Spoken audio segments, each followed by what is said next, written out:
तुम अभी भी हमारा गुलाम है।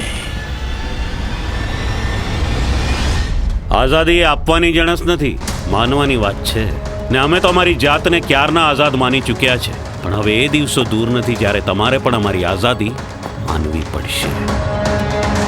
કાશ્મીરની પ્રજાને સમજાવીને મારે ભારત સાથે જોડવી છે, બસ।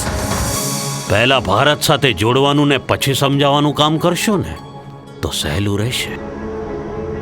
આ દેશની સરકાર મુસ્લિમ લીગના હાથમાં હોય એમાં મને કોઈ વાંધો નથી દેખાતો સરદાર। બાપુ, આ રાજકારણે ટોળું ભેગું કરવાનું ઉદ્યમ છે, પછી કોંગ્રેસ હોય કે મુસ્લિમ લીગ, બંનેને સમૂહની જરૂર છે। તો પછી સવાલ એ છે સરદાર, આઝાદ ભારતમાં હિન્દુઓની બહુમતી સામે મુસલમાનોના પ્રતિનિધિત્વનું શું? કોંગ્રેસમાં મુસલમાનોના પ્રતિનિધિ છો મૌલાના કે આખા દેશની પ્રજાના?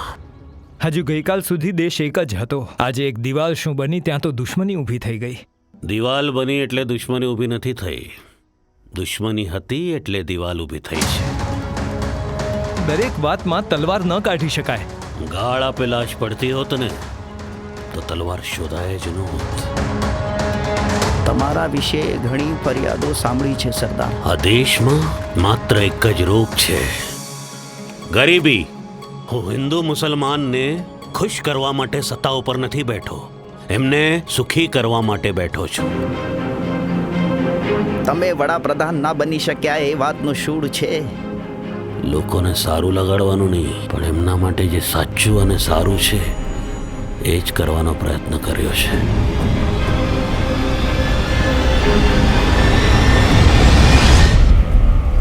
મેં તો અણસમજણના રાજકારણમાં સમજણનો દીવો સાચવવાનો પ્રયાસ કર્યો છે।